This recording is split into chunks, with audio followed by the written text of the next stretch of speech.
من الشيطان الرجيم بسم الله الرحمن الرحيم الحمد لله وحده والصلاة والسلام على من لا نبي بعده فإن الله عز وجل جل وعلا خلق العباد ليعبدوه وتكفل بأرزاقهم وأنزل القرآن ليتدبروا آياته وأرسل خاتم الرسل محمد صلى الله عليه وسلم الذي قال تركتكم على المحجة البيضاء ليلها كنهارها لا يزيغ عنها إلا هالك وبين الحلال والحرام وما ينبغي أن يفعله العباد وما عليهم أن يجتنبوه ولم يبق لأحد عذر وجعل هذه الحياة الفانية مزرعة للدار الباقية فاليوم عمل ولا حساب وغدا حساب ولا عمل فمن يعمل مثقال ذرة خيرا يره ومن يعمل مثقال ذرة شرا يره بندرا مسيب جول تدر بالإسلام تقال يتود الله سبحانه وتعالى mo ganduɗa dokkuɗo en sembe o hokki en cellal o hokki en hattan ha mbawɗen jottade e oɗo nokku tedduɗo e oɗo nokku barkinɗo woni diaspora tv walla mbiyen des tv fa tabarakallahu eɗen jettirum allah subhanahu wa taala jo jam e kisal allah e jurumede allah won e kohojo men hono annabi sallllahu alayhi wa sallam mo ganduɗen annabi arata caggal makko mo ganduɗen kañum woni timmode annabaɓe timmode nelaɓe en jetti allah mo ganduɗa tagɗo jiyaɓe muɗum o tagiriɓe saabu haaɓe ndewamo kadi o defti dendagal arsigaji mabɓe gila tan mana tuggi toon ko ñiiwa ha yetti mettellu foof ko kanko allah subahanahu wa taala woni garziguinowo wama min dabbatin fil arde illa ala llahi risquha eɗen juula e nela sallllahu alayhi wa sallam no mbiɗen ni mo ganduɗa gaccuɗo en e oɗo diine taw kadi acci ɗen koye dingiral laaɓgal ko diine laaɓɗo laaɓtuɗo jamma mum ene wayno ñalaw mum ni to banggue laɓɓinde mana oɗo diine ɗum noon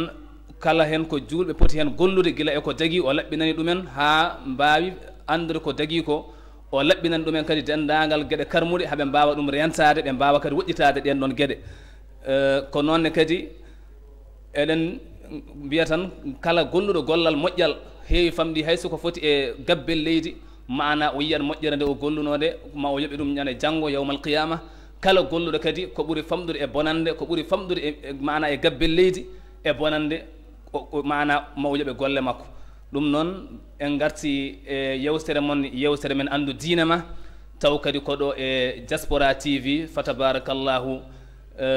rabbul alamin en salmini dendagal yeeɓiyankoɓe ayawo ngo to mbawi wonde e nder jokdinayi windere nde e nder duune baba adama he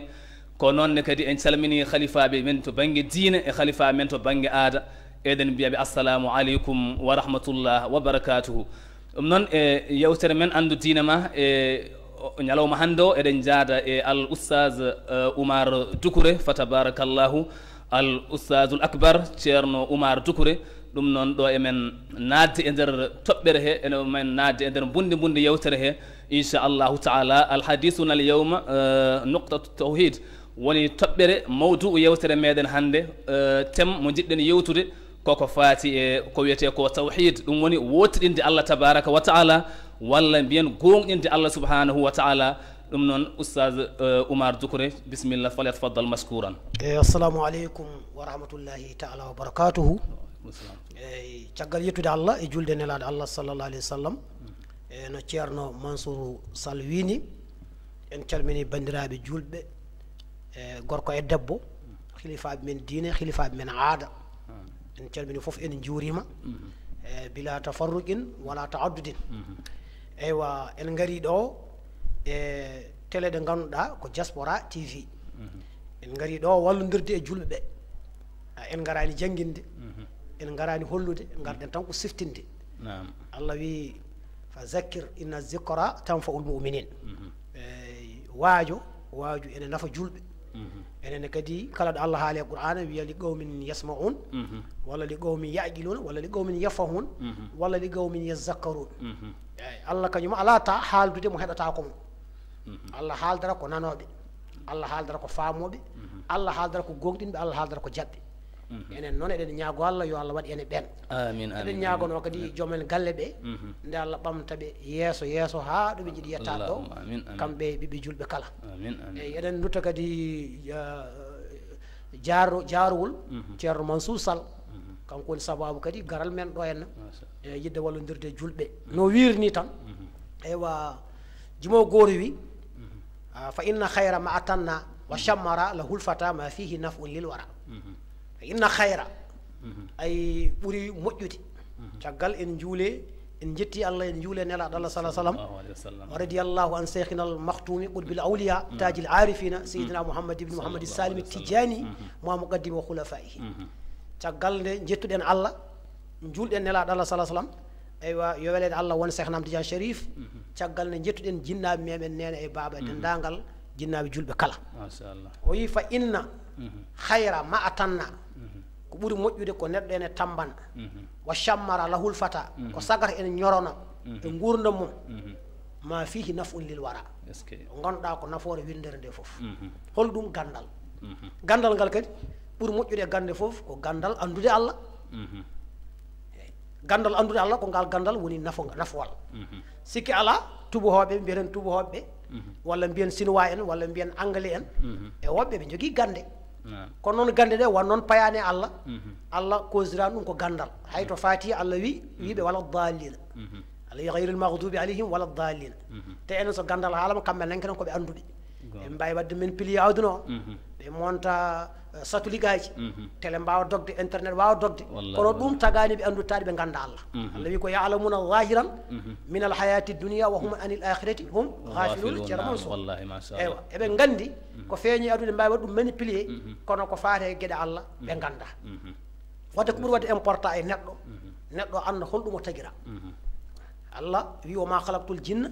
wal insa illa liya'buduni ma uridu minhum min rizqin wa ma uridu an yut'imuni inna Allah huwa razzaq zul quwwatil matin ceerno Mansour ko nonde Allah wi tagirani neɗɗo e jinne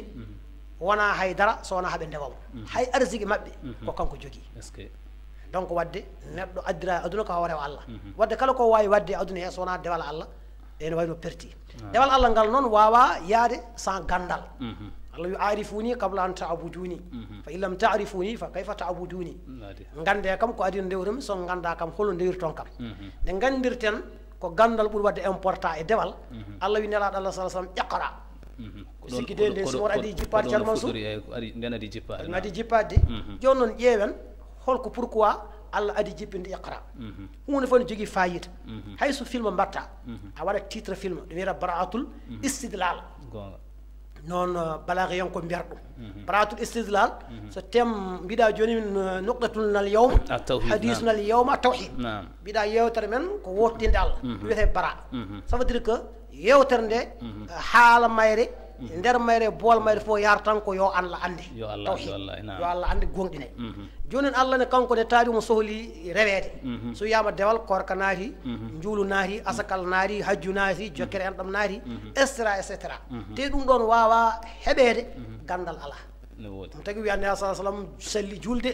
o wiyani ɗum sum hoor o wi nela sa sallam ko iqra janggu taw d'abord kadi waɗi iqra ko bismi rabbika ceerno Mansour fa tabarakallahu jarama no fewi ceerno Oumar Doucouré en nani gardidi ɗi fa tabarakallahu enen fof kadi nandi ɗiɗo calminali urde ɗiɗo calminali battam lamiji ɗum noon ceerno Oumar Doucouré ko noon tan gardidi ɗi machallah yo Allah yo moƴƴere so tawi en mbi mana tawhid tawhid konngol ngol ko konngol arabiya eywa holko firti mana tawhid ko adi fof holko firti tawhid sabu eɗen gandi hade men arde e mana jangde simo warde kalɗa ɗo nde kayri adi jippade alquran hade men arde iqra janggu eywa holko adi ɗum taw neɗɗo hade makko janngude walla hade makko juulde walla hade makko hoorde walla hade makko hajjude walla sakkade e muddade en eywa holko adi taw waɗɗademo holko foti taw ardinde e gaga ɗum nde wonno toɓɓere nde ko tawhid te kadi eɗen mbawide hiya asasul islam wa asasu din ɗum noon fale tafaddal ceerno Oumar ceerno Mansour shukran laka min beltanma no fewi e so wiyama Oumar Doucouré noon ko jibina ko nokku men biyerede Sinthiou Garba eɗen paamira eywa ko namɗa ko ko namande wonde important parce que Allah sohli tan ko rewede ko adi e neɗɗo fof ko jangde so jangde nde gasi e premier ko neɗɗo foti wadde ko shahada kalimatu shahada seedade dewetaɗo ala so wona Allah heewa mukhlisina lahu dina wala wama umiru illa liyabudullah mukhlisina lahu dina yimɓeɓe ɓe jemiraka so wona yoɓe ndew Allah kadi haala kawnihim saga nde ɓe dewata Allah nde mukhlisina lahu taw ɓe laɓɓinani wonande Allah addina dewal tawa dewal Allah ngal moftani entré wodi juulir pour ha Allah hokkami aljanna ko gonga noon kalten ɗo ko maqamo ganduɗa ko yimɓe haasinen jeyɗu eyyi kalsuji waɓe no mbamini kam he juulirta ko beele ne naata aljanna korirta ko beele ne naata aljanna beele Allah ne tan ɗumen jeygue kono sa tawi mbaɗirta ɗeɗe gueɗe ko yidde aljanna walla hulde jeygue ha hande gollal ngal arifina billahi mbi gollal ma ne manki eyyi ça veut dire fotani hulde jeygue jeygue ko tagore Allah komno ma jeygue yahata koye autorisation ko yamirode Allah eyyi par ce que kala mo jeygue yimirade yongi suum ɗum nde wawa ɗum sumde saabu eɗen paama ɗum e nabi Allah Ibrahima nde o wedda e jeygue Allah wi ko ya naaru kuni bardan wa salaman ala Ibrahima shukran ceerno Mansour ewa Allah wi ko jeygue automatiquement yongue wonto ɓuɓol bonnugol kisal wonande Ibrahima donc wadde woto hul jeygue ko tagore komma woto waɗe dewal ma Allah yidde aljanna ko tagore komma an kay sa dari aɗa rewa Allah ko ihsan jangguine ko eyyi yawat comme aɗa yiya Allah fa in lam takun tarahu fa innahu yaraka ka an ta'budallah ka annaka yarahu fa in lam takun tarahu fa innahu yaraka ndewata Allah nde mbaɗa comme aɗa yiya Allah sa wawa yidde mo mbaɗa kam kanko omo darama eyyi dewal Allah ngal mukhlisin la huddino ko ɗum firti woto mofti hen wirgil e nder ɓerde ma yidde hen aljanna walla hulde hen jeygue an rewide Allah Allah wi ya rewmo ka poɗɗo rewdemo sa rewi noon ha gayni Allah wi fa isa farahta fansab wa ila rabbika farhab sa gayni julde tampu e duwade manam ya duwo ko kulɗa moloɗa ko kulɗa duwoɗa ko jiɗɗa Allah noon sa waɗi service makko ha paari on saha sa addi ñagude ma o jaɓanma mi sikki patron ma so wima saɗa yiiɗi o hokkuma hunde o wima ya daw naggama yan mbaɗa service o ha gasa wawa weltade sa gani annene ñagoɗa o hokkuma eyyi joni noon premier ko adi ko andude Allah sennude Allah ko goto sennude Mouhammadou ko nelaɗo Allah nelimo ko ɗum woni fondation ko wawi arde fof fawo hen gonga ɗum woni fondation ɗum woni goroni ndi voilà machallah ko noon ɗum woni fondation diina o ko ɗum woni gorodi kadi oɗo diina nde wonno bâtiment wawa darade taw fondement o ala garanti taw fondement o wona fondement moƴƴo kañum woni gorodi diina noon woni gorodi l'islam woni gorondi ko wiyete ko tawhid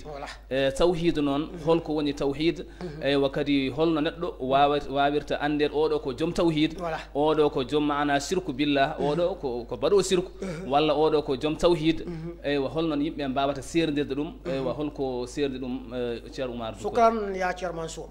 a weltanama no feewi e namdal ma banggal important nde won noon tawhid ene weeli no feewi so Allah yo Allah waɗi en noon joomen tawhid en amin par ce que sa Allah hokkima wonde tawhidu billahi goɗɗinɗo Allah zahiran wa baɗinan nder e bool foof an aduna fofti par ce que ngaalu yeyrintama basal tampintama sa nani jimowo goto wi iskey Mouhammadou o weltaki gam ngaalu eyyi mo sunanaki basal weltaki gam ngaalu yeyyeyde softere sikki alay Seydou Nourou Bama Paate Gallo kañum yuɓɓinno yimre nde wona haala mbakka important iskey Mouhammadou mo sunanaki basal ne sa sallam ñallanno galle defayde kono ɗum ko haydara mo weltaki kadi gam ngaalu o weltoraki saabu dañal yeyyeyde softere saabu sa sunanima basal tan sa dañi a weltoto wallahi joni noon sa heeɓi tawhid lazzatu mum halawa mum naare nder ɓerde ma hankadi dañale basal fotane ma neɗɗo noon so yi ha dañale basal fote ma ene wayno hankadi aɗa jogui maande a fayima e lawol siratul mustaqim ɗum woni tan neɗɗo mo ganduɗa so o dañi e so o waasi fof fote makko o yiyata sagade o dañi a yiyatama ha ganda o dañi ɗum feeñata e makko so o waasi kadi mana o ñubinta ko o suno ha ɗum battina e makko joni noon holko hokkimo ɗum ɗon saabu andudemo fof koye koddiroji Allah kono noon kadi ɗum kadi wota haɗe sabubinde woto joom tan jooɗo fawodira juuɗe jooɗo fawodira koyɗe wiyane sabbi e kaw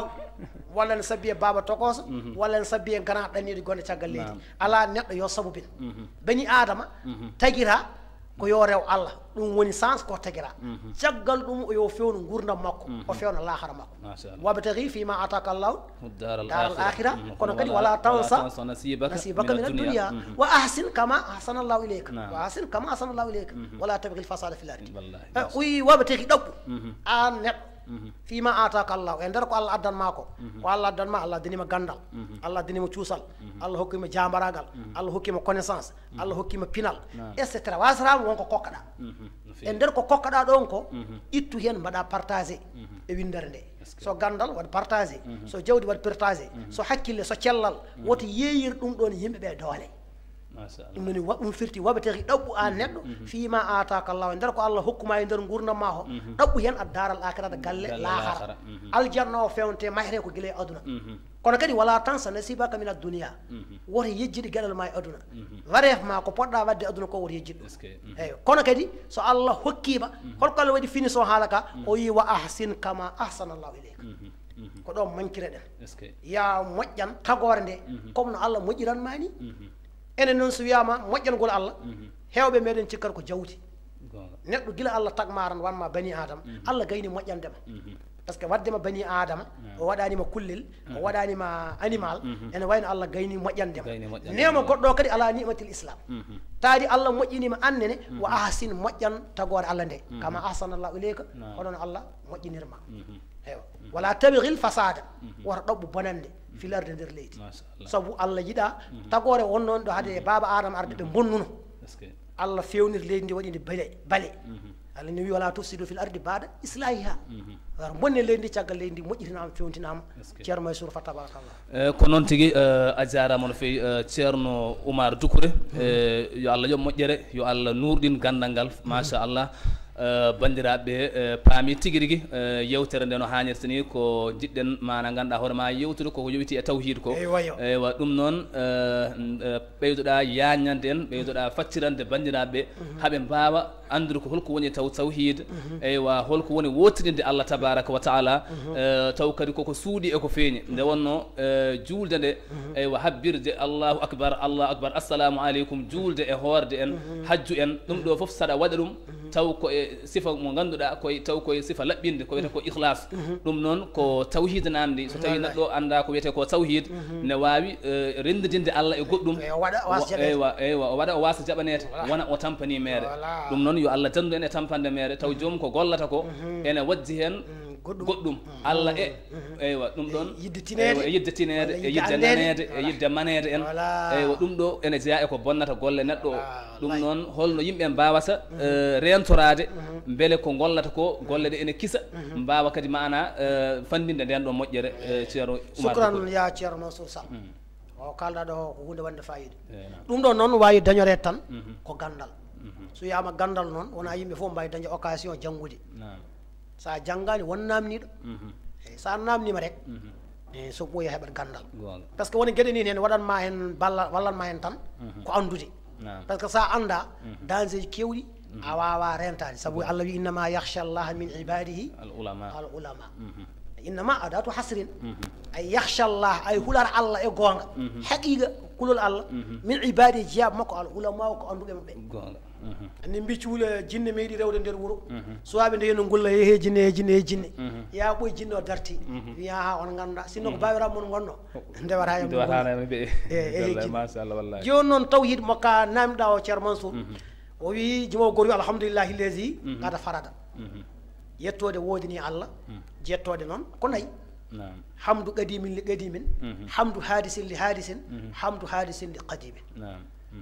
Allah yetti hoore mum ndeɗo yettode so wiyama hamdu qadimin li qadimin gueno yetti gueɗo Allah yetti hoore mum ɗo Allah wi alhamdoulillahi rabbil alamin ɗo hay goto adaki haalde ngol konngol sowona Allah Allah adi yettude hoore mum kadi ala bawɗo yettudemo degré yettode nde o haani yettede e valeur makko kanko Allah kon waɗa sentir wona ala ɗum tagi o yettani hoore makko o wi alhamdoulillahi rabbil alamin jettode godini yaani jeeyɗo dendagal bindi so wiyama bindi noon yimɓe alamul insi alamul jinni alamul uluwi alamul sufla hankadi kala hunde ɗo wurata ko alam liɗɗi ɗi ɗo ngurat ɗo ko alam sabu enen en mbawa wurde nder gueƴ en mbawa wurde nder maayo welgo liɗɗi ɗi soɗi jaltinama gaaɗi maayat te pourtant soɗi goni e nder ndiyam eɗi goni à l'aise ɗum ko alam majji enenne sen naari ndiyam he gasara ɗe balɗe tan hecce guel wohama ɗo wiyama laana yimɓe joolima hen holko tawi ɓe naari koye alam janano joni noon ɗin ɗon alam uji ɗi jiidara kadi dow asman won tagore wonde toon hatta tatal ardi won tagore wonde toon fof ko alamuji Allah jeeyi ɗiɗo alamuji nan alhamdu dendagal jettoɗe lillahi ko Allah waɗa rabbil alamin Allah yetti hoore mum ɗum woni hamdu gadimin li gadimen e hamdu hadisin li gadimen neɗɗo ko fuɗɗa yetta gueno neɗɗo refta e nden yettode wiya alhamdulillahi rabbil alamin yetta Allah woni jettoɗe ɗiɗi neɗɗo yetta neɗɗo min hannde mboɗo yetta Allah mboɗo yetta ceerno Mansour kanko woni sababu darlama hannde e Diaspora TV par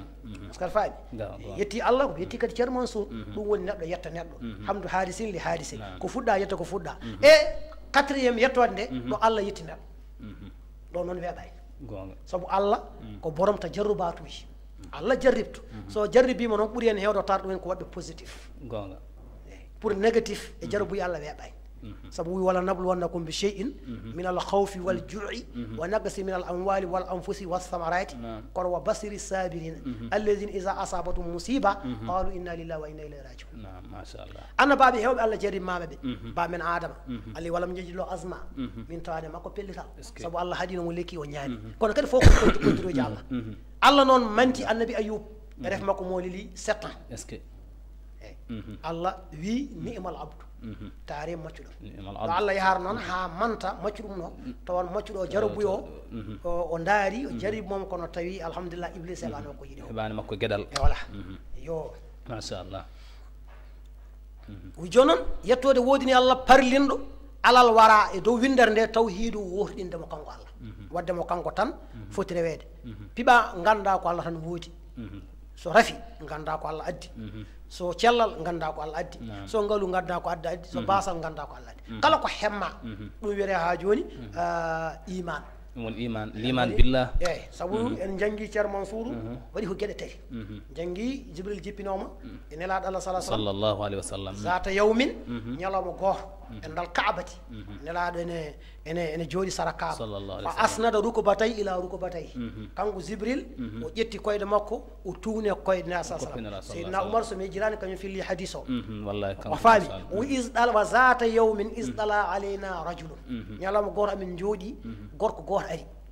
sadidun bayadi siyabi on ɓurni comci daneji wala yarifu minna hay goto men kadi andamo jaaka e makka kada wala yura ali asur safari a yiyata makko mande poussiére koye ɗanugal emi batte ɗangal eyyi batte ɗangal hatta jalasa hawo jooɗi yeeso nelaɗo o ƴetti koyɗe makko rukbatayi ila rukbatayi o ƴetti koye koppi makko koppi o korsodiri koppi nelaɗo sa alahu o namnira sasam ma huwa l islam nelaɗo o namni nelaɗo islam nelaɗo wimo l'islam an tumina billah an tashhada an la ilaha illallah ko gueɗe joyyi ko on woni awalan taw on adi taw seedade deweteɗo so wona Allah seedade Mouhammad ko nelaɗo Allah woni goho wa iqami salati ñimnude waktuji ɗi joyyi wa ita i zakati yaltinde asakal sa dañi wa sawmi ramadan hoore lewru korka tawi tawima e beau condition wa hajji baytillahi l haram liman istata ilayhi sabila sa dañi ɗeɗo gueɗe joyi wiyete l'islam joni noon ma en gartoy hen ñalawma goɗɗo gueɗel par gueɗel tawatani yaaji andi so wiyama imanu billah holko woni gonɗinde holko woni juulu holko woni as ɗum kadi ko gueɗe ɗen fof kadi ko maayo yaaji ko toɓɓe goɗɗe o namnira sa sallam gueɗel gonguel holko wiyete iman nelaɗo wimo wiyete iman ko gomɗina ka yiyade e gattal an tumina billahi gomɗina Allah Allah yiyanima ko nan Allah a heeɓi dalilaji telɗuɗi haqiqa wonde Allah ne woodi Allah ko goɗɗo saabu tan dardem asman o tan dardem leydi e nangue e lewru aɗen ɗum ɗo koko golla te gollal fof ne jogui fa'il te kadi man arafa rabbahu voilà arafa nafsahu eyyi joni ko nafsahu arafa rabbahu voilà fa'il e maf'ul woni ko golla fa'il woni golluɗo golle taadi kam hakkillede jeeɓi to banggue philosophie walla mantiq golle mbawa gollude koye muɗumen golle ɗe koɗe gollade joni gollude golle o par ce que ta faami gonna Allah Allah yiyanimo kono a yi dalillaji wa malaikatihi a yiyani malaikaji alqur'ana haalni en nelaɗo salah sallam haalni en gognaɓe gooti yawma ndiganil hawa wa kutubihi defte nayyi Allah jippinɗe a yiiɗe gogɗina tawrete lenjire zabal qur'an wa rusulihi gogna dendagal nelaɓeɓe sa yetti goto e nelaɓe l'islam ma yaari gauche ene wayno anatti jogaade l'islam so goore men yeddi annabi Isa walla annabi Moussa o netti wonde julɗo o kutubihi o rusulihi wal yawmil akhiri gonɗina ñalawma daranga koko arata gonɗini ñalawma daranga noon holko wona tan mboɗo gonɗini daranga ala ko ya gollan ɗum keblonɗa ɗum so ari wasma bettude wa tumina bil qadri gonɗina hoddiro Allah ko ɗo catta ɗen jabde hoddiro Allah ngo jabde hoddiro Allah ngo noon ko hayrihi wa sarrihi wallahi ko weli hen eko metti hen ko noon tigi ceero Oumar Doucouré machallah ɗo cakkitorɗa ɗo jabde hoddiro Allah gonɗino hoddiro Allah ko moƴƴi hen mana ko weli hen eko haaɗi hen foof hayrihi wa sarrihi hayrihi o kam ko ɓuuri hewde ene jaaɓi ɗum so tawi a heeɓi moƴƴere a heeɓi cellal Allah addi udditare fatu ari arsigi ari yaajede ari fa tabarakallahu banggueji ɗi foof ɗum ɗo jomum ene wawi jabde eyyi ɗum ɗo kam ko mana ganduɗa hoore ma ko Allah moƴƴani ɗum ko Allah yañani ɗum kono tawi mana sarrihi o to banggue mana wororde nde kam ko haaɗi ko kala hen gotel so heeɓi jomum tan hankkadi ne ruttata ɗum ko e tagore min de komi dabraɗo min komi gollaɗo komi liggaɗo eywa kaari liggi kam walla kaari koɓe immaniɓe ɗum ɗo wona mere min nan accumi immo e jonde ayi ɗum ɗo ko hunde nde ganduɗa ne holla wonde jomum ala liman billahi mum sellani o ala liman billahi celluɗo saabu so tawi jomum ne jogui liman billahi celluɗo foti ko ruttude foof to Allah subhanahu wa taala foof foti ruttu ɗum koto Allah tabaraka wa taala kono so tawi wayi noon won hen jahata hen jomum yaade hen ha watta yaade e gandanɗa to nokkuji gandanɗa hoorema to fotani yaade hankkadi ne wa wiye ko an de ka liggaɗo ko kaari liggima walla ko kaari natanma nannuma ay probléme aji caɗele ha diina mum bonora ɗon ɗum ɗo kadi yimɓe ne poti wattude hen hakkillaji no fewi ɓe ganda so tawi kala ko keɓɗa e moƴƴere andu ɗum ɗo kam ko Allah fotanma ɗum ko Allah winduno ɗum guila to mana to lawhil mahfouz eywa kala kadi ko hemma e loro kala kadi ko hemma kadi mana e caɗele aduna foof kadi ruttu ɗum to Allah subhanahu wa taala ɗum noon to mbiɗa hayrihi wa sharrihi ɗo eywa ɓeydoɗa yañande ɗon bandiraɓe kadi ɓeydo hebde hen famamuyaji tigui rigui beele liman billahi o ene tabita nde wonno liman ko hunde nde ganduɗa koko hunde ustotonde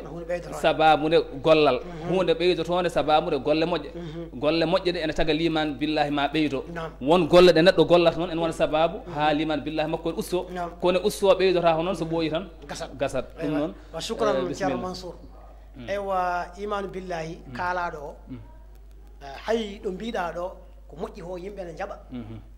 ko Allah hoddiri ko boni hoɓe calo jabde kono hay ko moƴƴi ho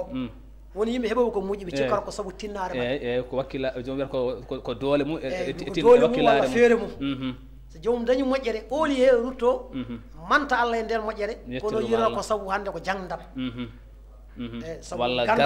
sabu dardam saabu tinnaram ko qaruna hemno qaruna hon a faami innama utitu ala ilmin indi ay